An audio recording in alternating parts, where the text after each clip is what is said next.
Students, आज का हमारा टॉपिक है लिचनबर्ग फिगर्स। अगरचे आपके पास जो टॉपिक चल रहा है इलेक्ट्रोस्टैटिक, सब टॉपिक इसका है लिचनबर्ग फिगर्स। इसका जो हमने ये होता है इलेक्ट्रिकल ब्रेकडाउन, इसकी जो हमने कल फॉर्म पढ़ी थी वो कोरोना डिस्चार्ज पढ़ी थी।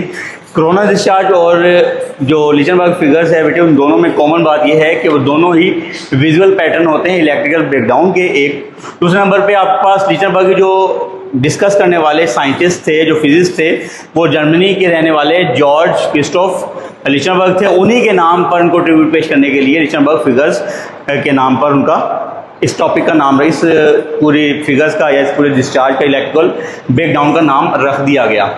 लिचनबर्ग फिगर्स जो आपके पास है, इसकी जो पैटर्न है, इसका जो स्ट्रक्चर होती है वो ब्रांचिंग ट्री लाइक पैटर्न होते हैं तो किसी इंसुलेटर पर दिखाई देते हैं। जैसे इंसुलेटर में आपके पास एक्रेलिक है, एक्रेलिक में आपके पास होता है किसी भी ट्रांसपेरेंट ग्लास को कहते हैं जो कि प्लास्टिक का, प्लास्टिक नुमा या ग्लास नुमा प्लास्टिक जो होती है, ठीक है, ग्लास और वुड, इस पर आप ये पैटर्न इजीली देख सकते हैं। उसके बाद अगरचे आपके पास जब हाई वोल्टेज के साथ हाई वोल्टेज किसी भी इंसुलेटर में से गुजरते हैं तो वहाँ पर वो एक विजिबल पैटर्न छोड़ जाते हैं। वो विजिबल पैटर्न आप इजीली देख सकते हैं। किस तरह का होगा लिचनबर्ग यानी कि ब्रांचिंग ट्री लाइक पैटर्न होगा बेटे। पेज नंबर 101 पर इसकी ना डायग्राम बनी है, वो आप लाजमी तौर पर देख लीजिएगा कि इसका पैटर्न किस तरह होता है। ये मुकम्मल तौर पर लिचनबर्ग का एक छोटा सा और शॉर्ट सा एक इंट्रोडक्शन था, आप पढ़ लीजिएगा, रिवाइज कर लीजिएगा। लाइटिंग कंडक्टर में आपके पास डिस्कस कर लें तो लाइटिंग कंडक्टर या लाइटिंग रॉड जो होते हैं, ये तो बेसिकली एक प्रोटेक्टिव डिवाइसेस होते हैं जो कि बड़ी बड़ी इमारत जब बनाई जाती हैं तो उनमें इंस्टॉल किया जाता है, ठीक है। एंटीना टाइप ऊपर देखेंगे बड़ी बिल्डिंग में ना एंटीना टाइप एक कंडक्टर लगाया जाता है। वो किस लिए लगाया जाता है? इसलिए कि जब बिजली कड़कती है और बिजली आती है, चमकती है और उसके साथ टकराती है तो यहाँ पर जो मौजूद ऊपर वाला हिस्सा है, स्ट्रक्चर है, जिसको आप कह रहे हैं लाइटिंग कंडक्टर या लाइटिंग रॉड, उसके साथ जब टकराती है तो यहाँ पर एक स्ट्रक्चर बनी हुई है मुकम्मल तौर पर। ये आपके पास लो रेजिस्टेंस पर जब स्ट्राइक करते हैं, उस पर सारी लाइटिंग जब स्ट्राइक करती है तो मूव करती है कुछ इस पैटर्न के साथ। यहाँ पर रेजिस्टेंस लो होने की वजह से वो सारे के सारे चार्जेस कहाँ चले जाते हैं? अर्थ में चले जाते हैं, ग्राउंड हो जाते हैं, ड्रॉप आउट हो जाते हैं।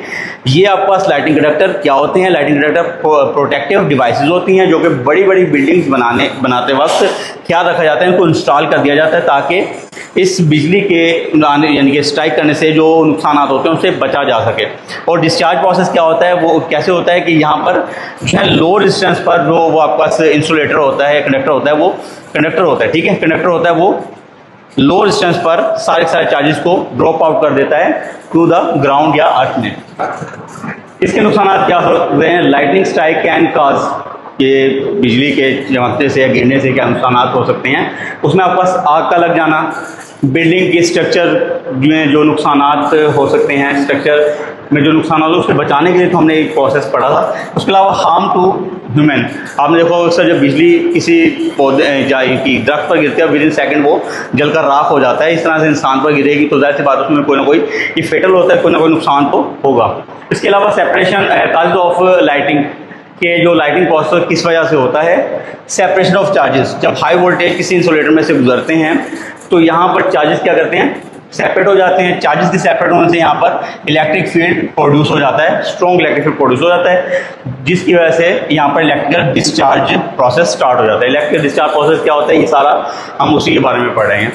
अब यहाँ पर लाइटिंग प्रोसेस क्या होता है, किस वजह से प्रोड्यूस होता है? जब बादल डिस्कस कर रहे हैं कि जो बादल होते हैं, बादल के दरमियान वाटर मॉलिक्यूल्स मौजूद होते हैं। जब वो वाटर मॉलिक्यूल एक दूसरे पर स्लाइड ओवर स्लिप ओवर करते हैं तो यहाँ पर फ्रिक्शन की वजह से वहाँ पर इलेक्ट्रिक फील्ड या इलेक्ट्रिक चार्जेस प्रोड्यूस होते हैं। वो इलेक्ट्रिक चार्जेस की वजह से यहाँ पर एक इलेक्ट्रिक फील्ड प्रोड्यूस होता है जो कि आयोनाइज्ड होता है in the air and provides the discharge path. उस एयर, जो कि अब एयर की डिस्कस कर रहे हैं, एयर आपके पास एज एन इंसुलेटर इस्तेमाल किया जाएगा। Provide a discharge path to the electron and ionize and ions. यहाँ पे मौजूद मुकम्मल तौर पर इलेक्ट्रिक फील्ड है, वो सारे के सारे चार्जेस को क्या करेगा? आयोनाइज करेगा। किसकी वजह से? इंसुलेटर जिसकी जो पैटर्न दे रहा होगा, जो उसको रास्ता दे रहा होगा, वो आपके पास एयर होगी और प्रोवाइड कर देगा डिस्चार्ज पाथ, ठीक है, हवा के जरिए। और यहाँ पे इलेक्ट्रॉन्स और आयंस जो होंगे वो फ्लो करेंगे ग्राउंड पर, अर्थिंग प्रोसेस, ठीक है। And in the result we experience lighting during the thunder storm. अगर बादल वगैरह गए हैं तो यहाँ पर हम लाइटिंग प्रोसेस भी इजीली देखते हैं। तो ये मुकम्मल प्रोसेस है बेटे, इसको आप अच्छे से स्टडी कर लीजिएगा।